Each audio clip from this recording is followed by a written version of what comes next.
हंगामा खड़ा करना मेरा मकसद नहीं, मेरा मकसद है कि ये सूरत बदलनी चाहिए। जी हाँ, मेरे ऊर्जा के स्रोत प्रिय साथियों, मैं चाहती हूँ कि कश्मीर की सूरत बदले।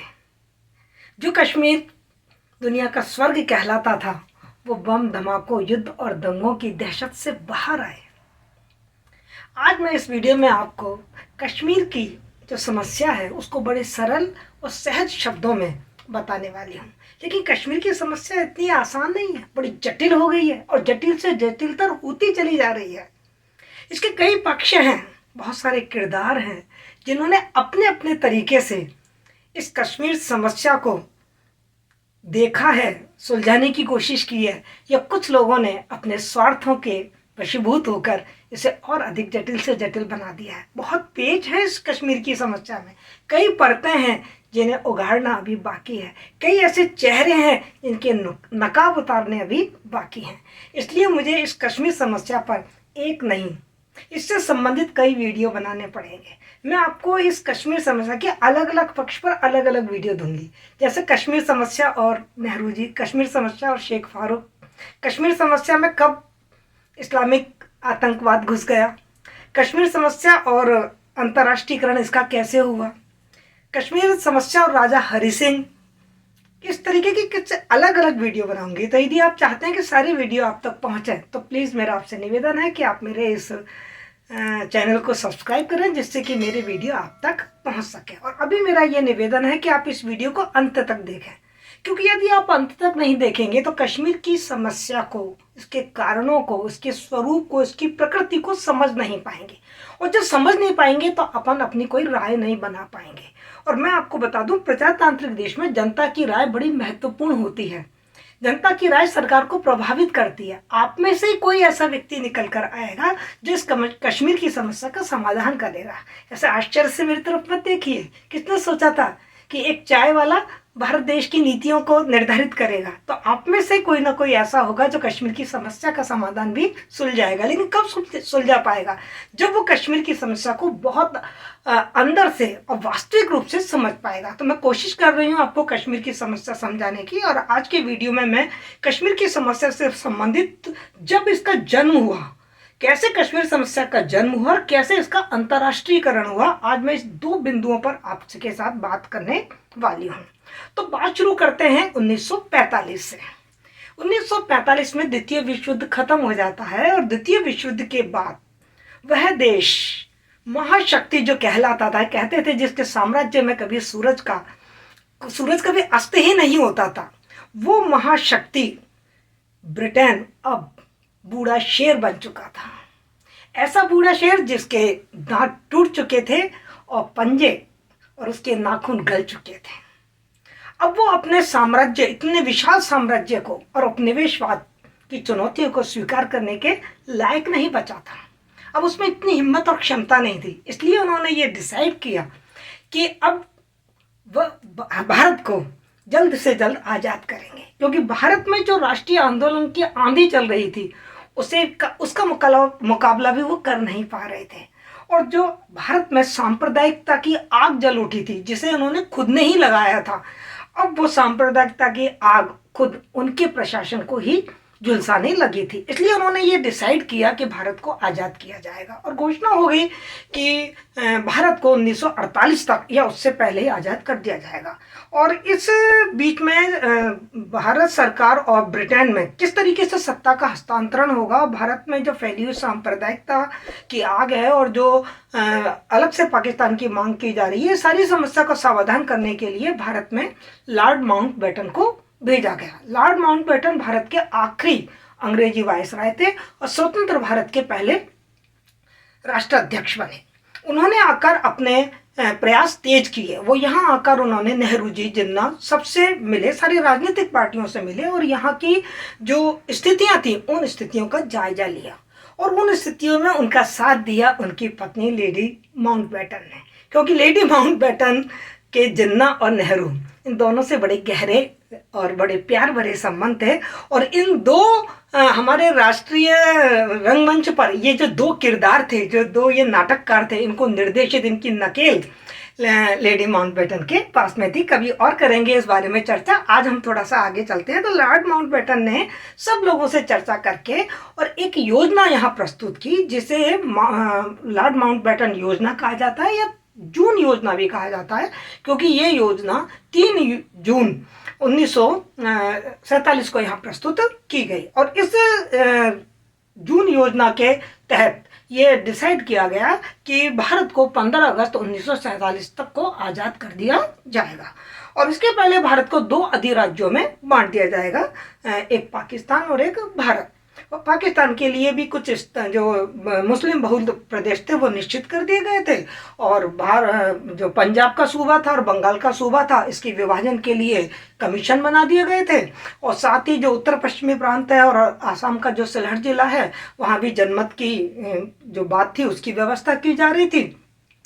और साथ ही उन्होंने एक बड़ी जबरदस्त चाल चली देशी रियासतों के संदर्भ में। मैं आपको यहाँ बता दूं कि भारत में अंग्रेजी साम्राज्य में 3 तरीके के क्षेत्र हमें देखने को मिलते हैं। पहला वे क्षेत्र थे जो डायरेक्टली ब्रिटिश हुकूमत से एडमिनिस्ट्रेट होते थे, जिनको हम ब्रिटिश प्रांत कहते थे।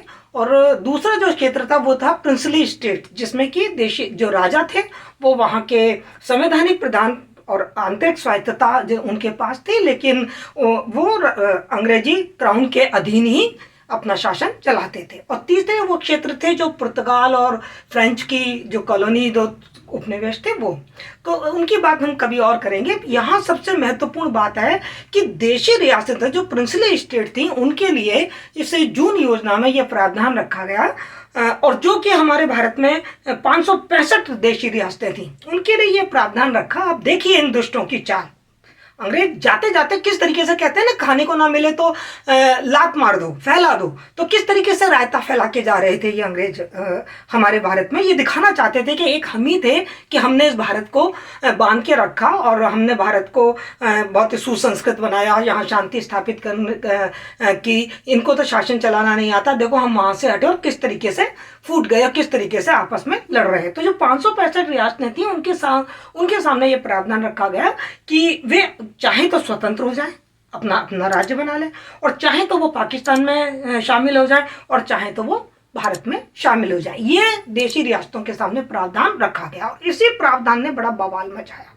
देशी राजाओं के मुंह में तो पानी भराया और वो सपने देखने लगे कि या तो हम स्वतंत्र होकर मनमाने तरीके से अपना राज्य चलाएंगे जैसे पहले चलाते थे स्वच्छंदता पूर्वक, और या फिर वो लग गए सौदेबाजी में पाकिस्तान के साथ और भारत के साथ कि हमें ये चाहिए तो हम आपके साथ मिल जाएंगे।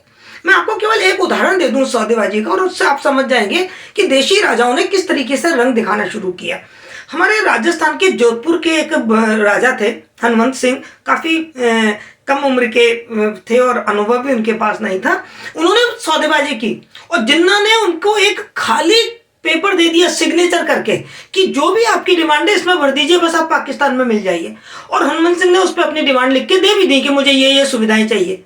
लेकिन ये तो पटेल जी की दूरदर्शिता थी कि उन्होंने जोधपुर आकर और वहाँ के महाराजा से बात की और उनके निर्णय को बदलवाया और उन्हें उनके हित बताया, भारत की अखंडता का वास्ता दिया और उनको उनके भविष्य की सुरक्षा का और पाकिस्तान के जो मंसूबे थे उन मंसूबों के बारे में बताया। तब महाराजा ने अपना विचार बदला।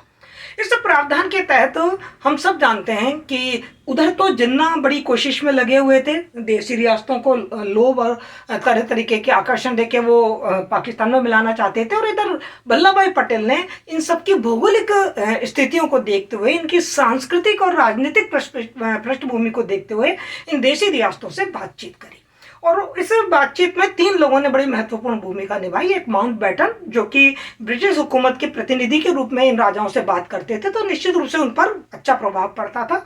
और दूसरे उस समय के जो एक कूटनीतिक राजनयिक थे वीपी मेनन, उन्होंने बड़े कूटनीतिज्ञता और राजनयिकता का परिचय दिया और इन देशी रियासतों को भौगोलिक स्थिति के आधार पर और भविष्य में सुरक्षित रहने की का आश्वासन देते हुए भारत में मिलने के लिए काफ़ी प्रयास किए, और वल्लभ भाई पटेल के जो प्रयास थे वो तो हम सभी जानते हैं, इसीलिए उनको हम लौह पुरुष के नाम से जानते हैं। उन्होंने बड़े शक्ति और बड़े कठोर रूप को अपनाकर और साथ में देशी रियासतों को उनकी भविष्य के लिए सुरक्षा का आश्वासन देते हुए एक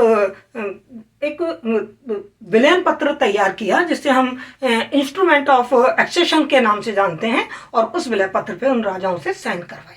तो 562 रियासतों ने उस विलयन पत्र पे सिग्नेचर कर दिए, और उन्होंने 15 अगस्त 1947 तक ये डिसाइड कर लिया कि उन्हें भारत में मिलना है। लेकिन 3 रियासतें थीं जिन्होंने अभी तक कोई निर्णय नहीं किया था।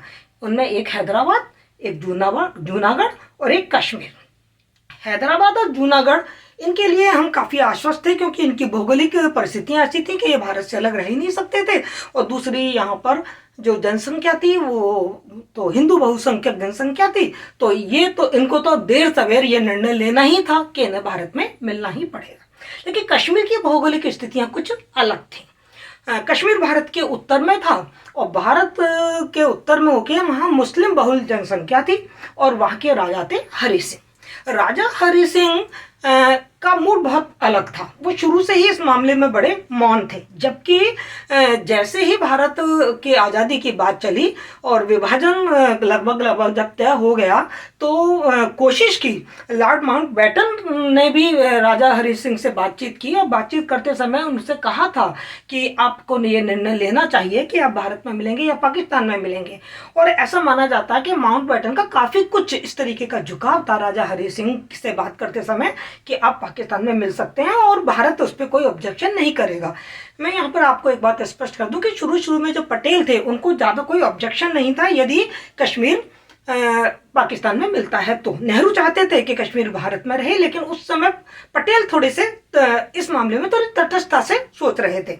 और क्योंकि वल्लभ भाई पटेल है वो वहाँ के जो प्रधानमंत्री थे रामचंद्र काक और राजा हरि सिंह, उन दोनों से बात भी कर चुके थे जुलाई में ही। लेकिन वहाँ जब कोई अनुकूल कोई उनको नहीं मिला, राजा हरि सिंह का कोई अनुकूल जवाब नहीं मिला, तो पटेल शांत हो गए थे। महात्मा गांधी ने भी काफ़ी कोशिश की। महात्मा गांधी श्रीनगर तक पहुँचे, लेकिन राजा हरि सिंह ने उनसे भी मिलना मुनासिब नहीं समझा। और राजा हरि सिंह ने यह तय कर लिया था कि ना हम पाकिस्तान में मिलेंगे ना हम भारत में मिलेंगे, बल्कि हम एक स्वतंत्र राज्य के रूप में रहेंगे। उनका सपना था कि मैं कश्मीर को पूर्व का स्विट्जरलैंड बना के रखूँगा। जिस तरीके से स्विट्जरलैंड एक तटस्थ राज्य है, वो किसी युद्ध में भाग नहीं लेता और उसकी जो आय का साधन है वो वहाँ की, क्योंकि वहाँ की जो टूरिस्ट कंडीशंस हैं वो बहुत अच्छी हैं, और कश्मीर भी ऐसा ही एक टूरिस्ट प्लेस बन सकता है। तो बस उनको लगता था कि कश्मीर को मैं एक पूर्व का स्विट्जरलैंड बना के रखूँगा। लेकिन उतनी दूरदर्शिता उनके अंदर थी नहीं, और उतना जनमत उनके साथ था नहीं, इसलिए उनका ये चीज़ सफल नहीं हो सकती थी। उन्होंने थोड़ा व्यवहारिक बुद्धि से काम नहीं लिया। तो इस तरीके से राजा हरि सिंह ने इसको अपने आप को आज़ाद रहने का की घोषणा कर दी। उनको साफ मालूम था कि यदि मैं पाकिस्तान में मिलता हूँ तो मेरा हिंदू राजवंश है, और पाकिस्तान का निर्माण हुआ ही धर्म के आधार पे है। उस वहाँ की जो सरकार होगी वो सांप्रदायिक सरकार होगी, तो वहाँ पर मेरा हिंदू राजवंश का कोई अस्तित्व नहीं बचेगा, उसका खात्मा होना ही होना है, दी एंड हो जाएगा। और वो भारत में क्यों नहीं मिलना चाहते थे?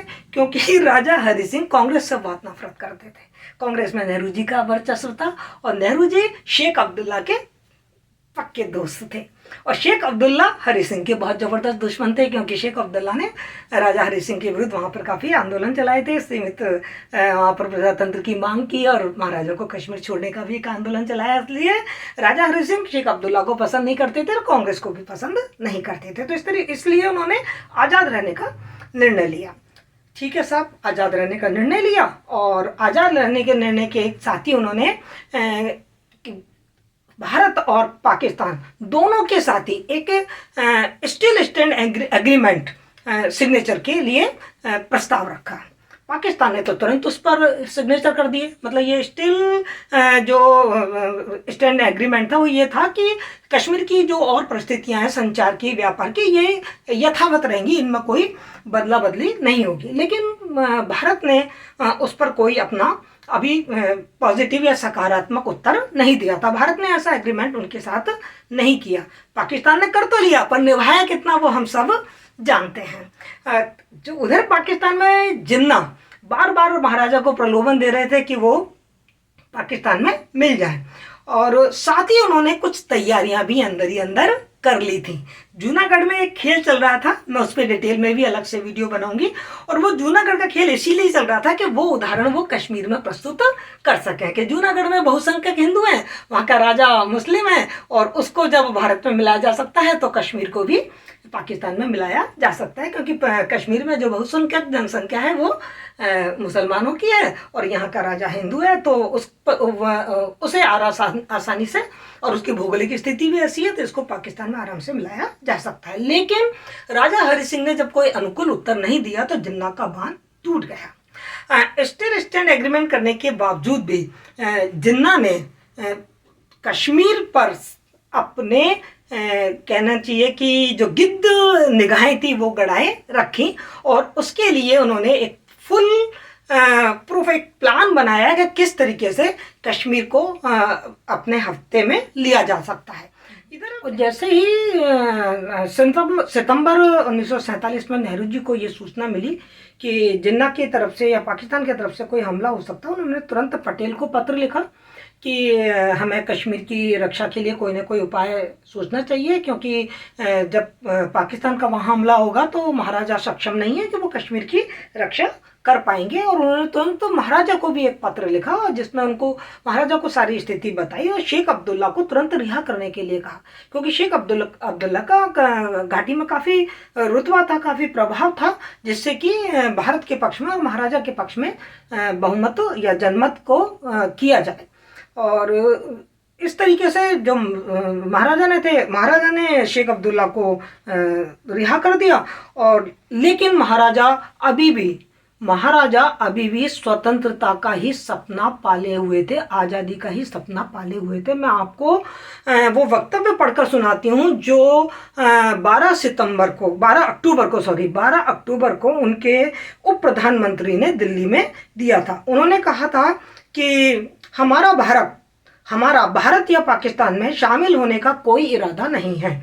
सिर्फ एक ही चीज़ हमारी राय बदल सकती है, और वो ये कि अगर दोनों देशों में से कोई हमारे खिलाफ शक्ति का इस्तेमाल करता है तो हम अपनी राय पर पुनर्विचार करेंगे। महाराजा ने मुझे कहा है कि उनकी महत्वाकांक्षा कश्मीर को पूर्व का स्विट्जरलैंड बनाने की है, एक ऐसा मुल्क जो बिल्कुल पूरी तरीके से निष्पक्ष रहेगा।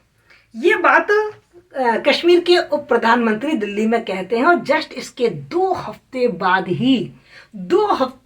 ही पाकिस्तान ने कबायलियों के भेष में अपने सैनिक, कहते हैं कि उस सेना का उसमें करीबन 5000 कबायली थे, जिनको 200-250 ट्रकों में भरकर और कश्मीर में भेजा गया था, और उनका नेतृत्व कर रहे थे पाकिस्तान की आर्मी से छुट्टी पर गए जो व्यक्ति थे, वो जो सैनिक अधिकारी थे वो उसका नेतृत्व कर रहे थे, और उन्होंने हमला बोल दिया। अब जब हमला बोल दिया तो राजा हरि सिंह के हाथ पर फूल गए। शुरू में तो राजा हरि सिंह ने बड़ी हिम्मत दिखाई। उन्होंने कहा कि नहीं, हम जब उनके जो सेनापति थे राजेंद्र सिंह, उन्होंने जब बताया कि महाराजा अब आप फटाफट कोई निर्णय लीजिए, तो उन्होंने कहा नहीं, मेरी सेना है वो इसका सामना करेगी।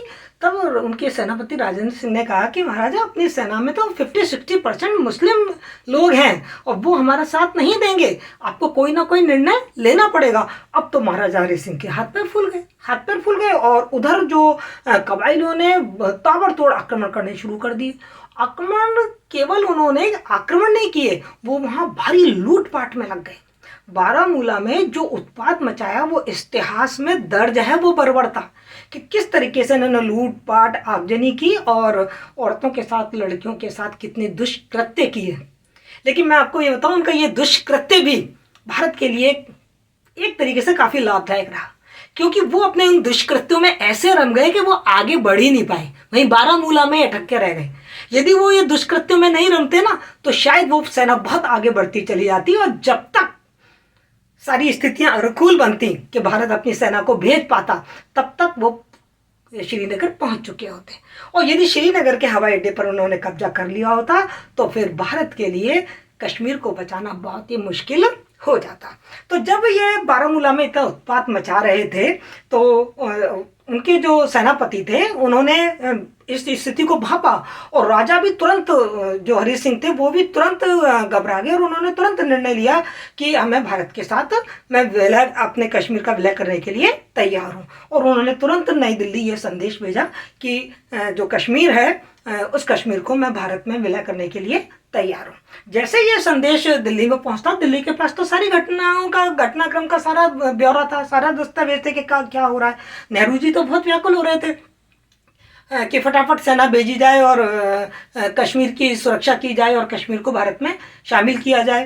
तो लेकिन कुछ कूटनीतिक प्रक्रिया थी, जो वीपी मेनन थे उनको भेजा गया कश्मीर और वहाँ की सारी स्थिति का जायजा लेने के लिए उनको निर्देश दिए गए। वीपी मेनन वहाँ गए, उन्होंने देखा वहाँ की स्थिति तो वास्तव में बहुत खराब है और उन्होंने राजा की सुरक्षा करने के लिए राजा को भी वहाँ से हटा के उनको सुरक्षित जगह जम्मू भेजा। और वीपी मेनन तुरंत दिल्ली आए और दिल्ली आते ही वहाँ पर 25 अक्टूबर की बात है, एक सुरक्षा समिति की बैठक बुलाई गई और जिसमें ये डिसाइड किया गया कि भाई हमें जल्दी से जल्दी राजा हरि सिंह की हेल्प करनी चाहिए और कश्मीर को बचाना चाहिए। इस तरीके से ये एक मसौदा तैयार हुआ। लेकिन लॉर्ड माउंटबेटन वहाँ पर अड़ गए। उन्होंने कहा कि नहीं, आप ऐसे किस तरीके से दूसरे देश में हस्तक्षेप कर सकते हैं? कश्मीर आपका क्या लगता है? कश्मीर आपका अभिन्न अंग थोड़ी है, आप क्यों उसकी रक्षा करेंगे? और यदि आप वहाँ अपनी सेना भेजते हैं तो मैं जो अंग्रेज जो अधिकारी हैं, सैन्य अधिकारी, उनको भारत की सेना के साथ नहीं भेजूंगा। और मैं आपको एक बात बता दूं, भारत आज़ाद जरूर हो गया था लेकिन भारत की सेना की कमान अभी भी ब्रिटिश अधिकारियों के हाथ में थी। मैं आपको बता दूं 1958 तक हमारा भारत का व्यक्ति कोई सेनाध्यक्ष नहीं होता था, ब्रिटेन का कोई व्यक्ति ही सेनाध्यक्ष होता था। तो हम मजबूर हो गए। नेहरू जी ने कहा ठीक है भाई, विलय पत्र भेजो फटाफट, विलय पत्र पे सिग्नेचर करवाओ।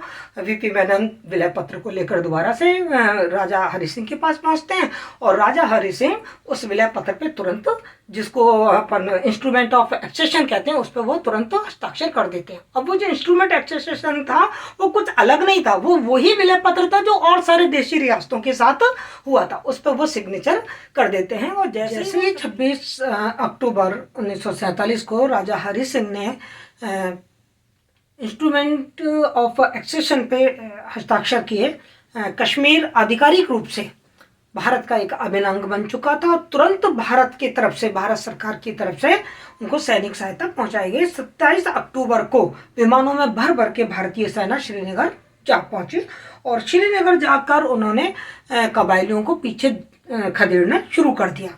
और जो बहरूपीय जो सैनिक थे पाकिस्तान के और जो कबायली थे, उनके पैर उखड़ गए और वो पीछे जाते जा रहे थे और हमारी सेना आगे बढ़ती जा रही थी। हमारी सेना ऐसे ही आगे बढ़ती जाती और जो कब्जा किया था पाकिस्तानी इन बहरूपी सैनिकों ने, वो पीछे हट जाते, कश्मीर भारत के पास आ जाता। राजा हरि सिंह ने हस्ताक्षर कर ही चुके थे और कश्मीर भारत का एक अंग बनी चुका था। कश्मीर समस्या सुलझ गई होती बड़े आसान से, लेकिन कुछ लोग थे जो इस समस्या को सुलझाना ही नहीं चाहते थे।